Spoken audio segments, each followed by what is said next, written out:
xem shisha hakani ka puthei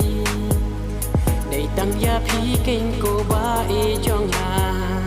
yang ada lei wat om shet kala ngala rai ku tang ya phi cô ba e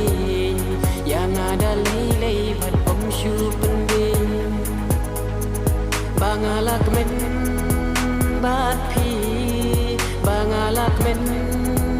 bat phi cô ba e trong nga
ba e ya phi nga shem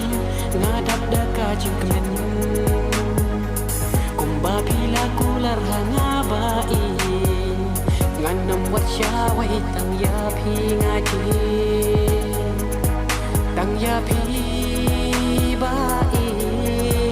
tang ya phi ba e